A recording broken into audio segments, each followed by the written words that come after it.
Anong latest po mga kababayan? Eto, Senator Marcoleta, nasa Russian TV na?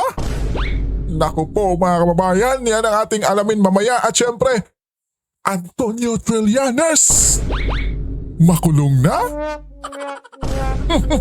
Dahil mga kababayan ay naku po, ipapatawag to sa Blue Ribbon nila Senator Marcoleta mga kababayan. Eto na kaya?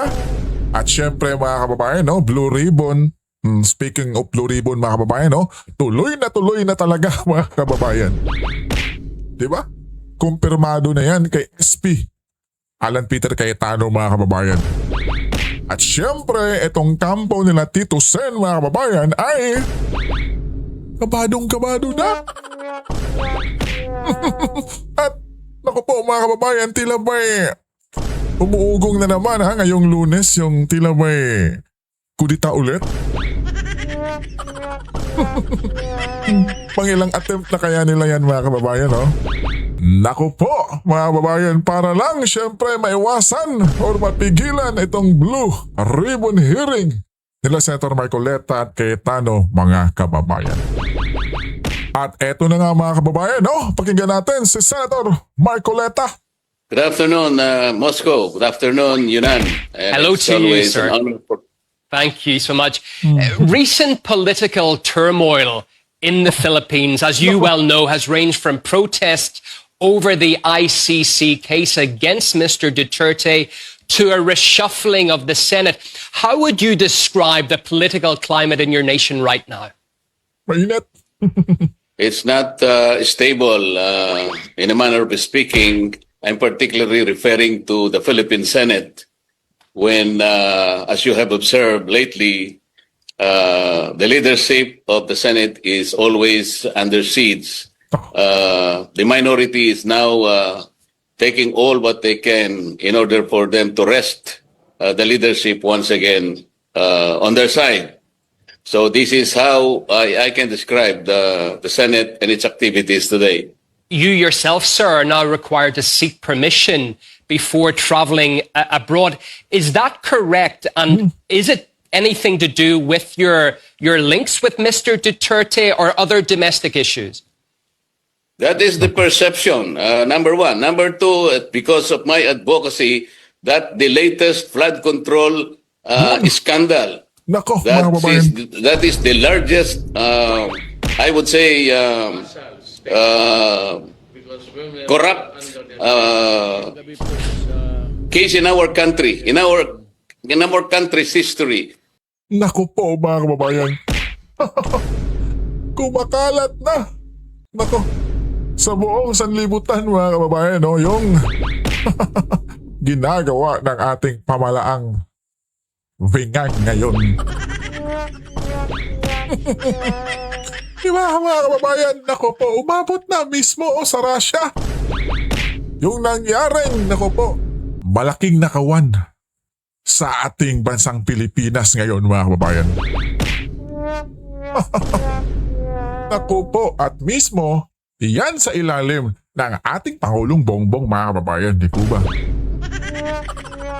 Pambihira. This is the largest scandal and theft of public treasury. And that is why I am very serious in getting to the bottom of all this. And I think this is the only case that all the culprits are really afraid of. That is why they want me to be removed from this responsibility, because it is as if that I am the only one now crying for justice for our people, because this is their money and it is not a simple theft. It is the looting of our national treasury. Thank you so much for giving us an insight into this case from your perspective. Philippine Senator Rodante Marcoleta, thank you very much for your time and your thoughts, sir. Thank you, Yunan. Thank you very much. Naku po mga kababayan. Ultimo, Russia na ngayon mga kababayan. Ay naku po. Alam na yung pinaggagawa ng ating gobyerno ngayon sa bansang Pilipinas mga kababayan, no? At buti na lang si Senator Marcoleta yung kanilang tinawagan mga kababayan in interview, di ba? Para walang halong kabayas-bayas mga kababayan. Para mailantad talaga. Di ba? At naku po, Mr. Antonio Trillanes. Talagang humanda na mga kababayan, no? Di ba? At naku po, tila may nakita pa tayong itong si Trillanes ay handa raw po siyang humarap dyan sa Senado mga kababayan. At babatukan, di umano, si Marcoleta. Naku po mga kababayan, eto. Panoorin natin to. Kasi ang sabi ni Senator Marcoleta, since bida-bida naman si Trillanes, imbitahan natin sa Senado sa flood control hearing.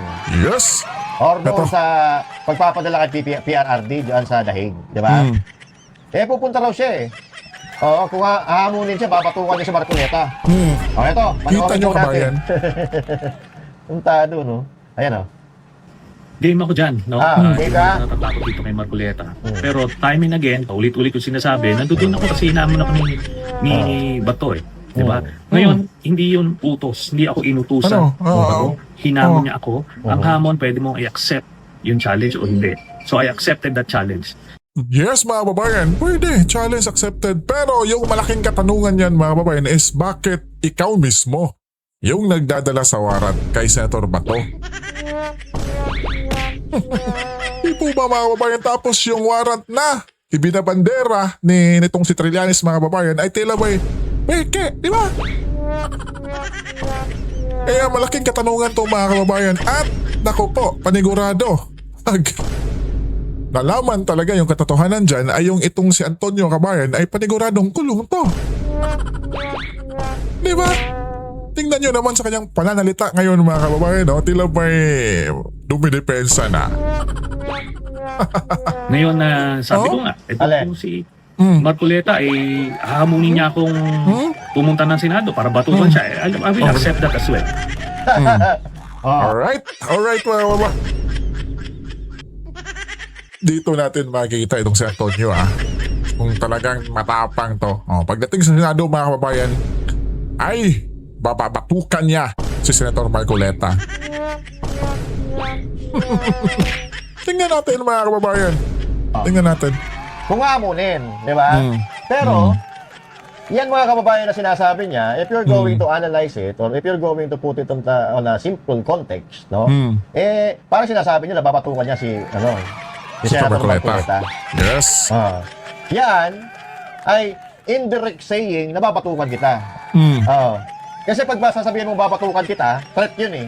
Di ba? Threat yan. Yes. Kaya sasabihin niya, kapag hinamon niya ako pumunta sa Senado para batukan siya, game ako dyan. Di ba? Tapang Tapang. Pero ang problema, namimili siya ng papatulang hamon, di ba? Bakit di ka kumasa sa hamon ni Marcoleta na kumain ng EDA? Bakit hindi ka pumasa doon sa hamon ng KOJC na patunayan mo Yun. kay Pastor Kibuloy? Yan. So, Tama yan, Master Judea. namimili ka na papatulan mong hamon. Ang pinapatulan mo lang na hamon, yung mga hamon na papabor sa'yo, yung mga pagbida-bida ka. Di ba dapat kung talagang matapang ka, lahat ng hamon, papalagan mo. Bakit namimili Correct. ka? Correct. Yan tayo eh.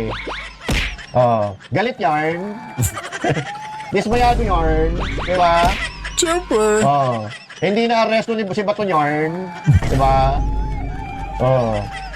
Pero yung mga tanga, bilib na bilib dito, no? Matapang daw. Pumunta sa Senado. Ito pabilib kayo kung nahuli niya si Senator Bato, hindi naman nahuli. Tama. Nagmukha tuloy kayong Tama. payaso. Ito hindi mo masisindak si Marcoleta. Sabi mo, Correct. hindi ka takot sa kanya eh. Mukhang hindi rin naman siya takot sa iyo eh. Binabanggangan niya eh. Yung mga sindikato sa gobyerno, ikaw pa. Binabanggangan niya si Marcos Jr., Martin Romualdez, at yung mga kawatang politiko, ikaw pa kaya. Wala ka namang posisyon sa gobyerno.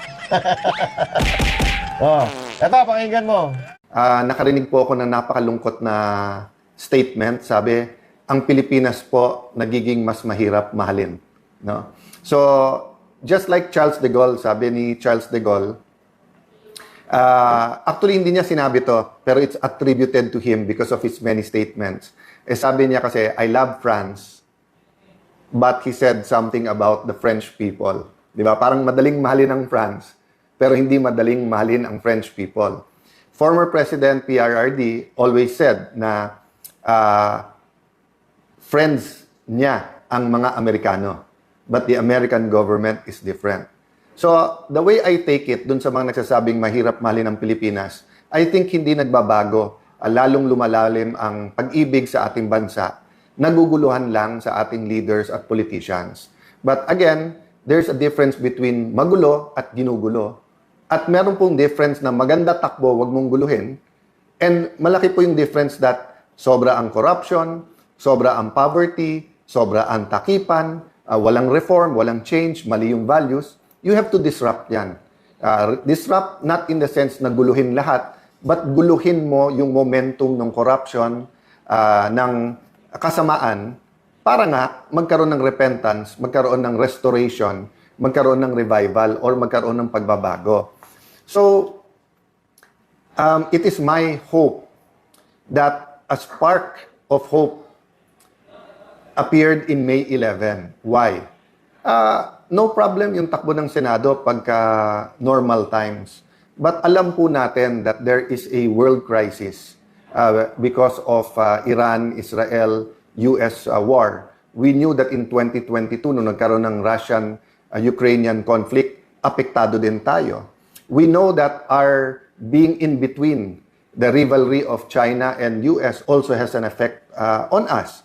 We also know that the flood control scam, the infrastructure DPWH scam, was so big, is so big, that no one imagined na may ghost projects. But until now, the facts have not all been laid out, no? And a clear reform, a clear change is not upon us. So we have to accept the reality that there are those in the Senate who are comfortable at ang utak lang ay yung impeachment, which is a good accountability mechanism. But it's not the be-all, end-all, because the flood control scam and other corruption, including agricultural smuggling, including, I recognize the changes being done in the BRR and customs, diba? But the everyday corruptions that hurt people, diba? That's why yesterday, sabi ko, we have to look at the real numbers, no? We keep looking at 11, 13, 12, 11. Sabi ko nga, solid yung 13, hindi magpapa-11. So, kailangan natin makita yung real numbers, saka natin balikan bakit ang tingin namin yung 11 ay nango-11. So, what's the real numbers? 7%. May nagsasabing almost 8% sa pinakamahihirap. That means sa 100 pesos mo, 7 pesos napupunta lang sa inflation. So, yung dating mabibili mo for 100 pesos, yung pera mo 93 pesos na lang. For the millionaires and billionaires, it is a problem but not that big a problem. But for those who ang daily wage is less than 700 pesos. First of all, usually ang trabaho computed a little bit over 20 days. Pero 30 days mo na. Sabihin mo na minimum wage everyday 21,000. Magkano pamasahe? Magkano renta? Magkano kuryente? Magkano pagkain? Pag kinumpute mo yun, sakop na yung 21,000. So, bawal magkasakit. Bawal na magkaroon ng sapatos or gamit pang pasukan yung anak mo. Bawal na magkaroon ng weekend man lang na makakain man lang ang pamilya together. Bawal manood ng sine. So, these are the numbers that really strike at the heart of the everyday life ng Pilipino. Magkano na po ang bigas ngayon? So, sa Pilipino po, marami kang pwedeng tipirin. Pero syempre, hahanap tayo ng kanin. And if you look at the numbers deeper, the poorest of the poor, di ba? Noodles na nga lang yung hinahati-hati. Minsan, isang pamilya ng 5, hahati-hatiin yung noodles because nga, even the minimum wage is a luxury. So if you look at the numbers, isama mo na yung unemployed at underemployed, almost 9 million yon. Tapos 10 million Filipinos abroad. Ngayon, yung iba sa Middle East, nagkakaproblema kung hindi man sa remittances, sa trabaho nila, sa kita nila. So, good for some OFWs na mataas ang dollar. Pero sa marami na nag-i-import at sa atin mga consumer, napakataas po ng itataas ng presyo ng bilihin kung hindi po makakahabol ang peso sa value ng dollar. So, we'll have a separate talk about the numbers, but I want to emphasize sa atin pong first speech as Senate President, yung bigger picture, sinabi ko nga po, di ba, na napaka-importante po yung spiritual, economic, socio-economic well-being ng isang bansa, financial well-being ng isang bansa. Hindi lang po politika. Nakatuon kasi po tayo sa politika, which is important. Good governance is important. Accountability is important. But economics, health, education, the soul of the nation, values, this is very important. So going to the numbers, let's clarify some things about rules. No? Sa rules muna, mismo ng Senate, nakalagay doon, simple majority can amend. Again, emphasize ko kasi binabaliktad ng ating kaibigan ni Senator Lacson. Sabi niya, okay lang pag-usapan yung rules, wag lang i-railroad. Wala pong railroading. Ang sinasabi po kasi niya, nasa committee yung rules. Ang plenary po, or yung plenaryo, ay mas powerful sa committees. Ang mga committees, parang bowl po yan. Pwede mo ilagay dyan, tapos i-process sa bowl, or pwede mong tanggalin, ilipat sa bowl, or dalin sa plenary. Ang rule po ng Senate, hindi po kailangan dumaan ng katulad po ng pinagdadaanan ng bills. Kasi ang bills po nasa Constitution may first, second, third reading. So we were not violating any rule, and in fact, May 11 pa nag-start yan. So nasa nagsasabing nagmamadali kami, May 11 pa yan eh. So sabi nila, Monday na lang. Bakit? Kasi po, iilan lang sila nandun during that Tuesday night. But the point is, we were ready to defend and talk about the proposal. Ang dami na po lumabas na hindi totoo. For example, for any reason, pwede mag-online. Hindi po. Ang nakalagay po dun sa proposal, justifiable reason.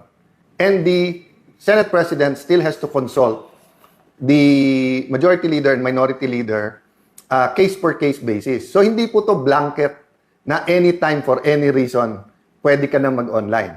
O sabi pangalawa, pandemic lang kasi to bringing up. Hindi po. Panahon pa ni Senator Trillanes, kay Senator De Lima, bringing up na po to. Yung ibang nagkri-criticize po ngayon, tignan nyo po yung mismong sinulat nila at reasons nila. They were arguing from the point of view of representation. So representation is very important now. Why? Because it's all about control. But before I talk about control, Senator Pia reminded me na binabasa niya, ang dami na lumabas about participation sa impeachment through online. Wala pong katotohanan na yung amendment ng rule na to ay nakaugnay sa amendment sa rule sa impeachment. Bakit po? Unang-una, inadapt na po namin yung rule sa impeachment. Pag binago namin yun, ipapublish pa, tatagal pa po yun. So, ngayon po, ang pinag-uusapan ay rule sa Senado. Wala pong katotohanan yung mga nagpo-post na nagsasabing ito po ay may kinalaman sa impeachment. Why is control important? Because the control, the chairman, schedules the hearing. So meaning, kung mababalik sa kanila, iske-schedule ba nila yung flood control hearing? Kung iske-schedule nila, kontrolado din po ng majority at ng chairman sino ang iimbitahin. Kontrolado din kung once a week, once a month. Dati po, wala naman yung partial report eh. Kaya nga, paulit-ulit ko sinasabi, ang kailangan impartial, not partial. And paano ka maglalabas ng partial na hindi mo pa nabubuo yung theory kung ano talaga nangyari? Tignan nyo po, sabi ng Office of the Ombudsman, may mastermind. Sabi ni Senator Lacson, walang mastermind. So paano ka maglalabas ng report na partial pa lang? And then, paano nangyari yon na panay oposisyon, na panay sa Senado? 1 trillion budget sa administrasyon, walang involved dito. Sa ibang mga panig ng gobyerno, walang involved pa dito. So, I'm not going to go into the details precisely because gusto natin independent at gusto natin yung committee ang magpatakbo. Nagulat lang po ako na sa lahat ng pwedeng maging reaction ni Senator Tito, sabi niya it's illegal. Papasalamat ako sa mga matitinik natin mga netizens na una pa kayo na tinignan yung Section 18 ng rules ng Senate at yung Section 20 ng rules on investigations in aid of legislation. But assume natin tama si former Senate President Soto at bawal mag-create ng subcommittee. Hindi po bawal nasa rules po yan. But sabi mo, then all the majority has to do is for the chairperson, Senator Pia Cayetano, to come out herself with the notice on Monday. So, ang point ko, sa lahat ng pwedeng reaksyon, bakit parang ayaw talaga na ituloy ito? No? So again, we're not here para manggulo. Kami ang ginugulo. We're not here para dagdagan pa ang problema ng Pilipino. We're here para yung hindi maayos, ayusin. So until we have true repentance and true reforms, corruption will continue at the highest levels. I was sad because I've been saying this for 3 weeks. I've been saying independent investigation because I do believe the president is being given wrong information. So nung sinabi niya yung barilan, paulit-ulit sinasabi ng NBI at DOJ, wala sa Senate. We have evidence, so mapipilitan kami na i-hearing din yan. So the Committee on Public Order will hear, will get to the bottom of this, will bring the NBI, the DOJ, PNP, DILG, lahat ng nag-iimbestiga, sabay-sabay na kami inimbestigahan lahat, no? So I want you to understand that the rule about voting is tied to the control. So totoo, 13 ang kailangan para mapalitan ng SP. Pero ang magpapatawag po ng hearings ay yung chairperson. So isang strategy po ngayon ng 11, kaya napansin nyo po every weekend, sila ang gumagawa ng sinasabi nila, may babaliktad, may sasama na sa kanila, may nag-iisip. Alam nyo po ang kudeta, ang isang essential element po dyan ay stealth o kaya yung tahimik, ibubulaga ka, magugulat ka. Di ba?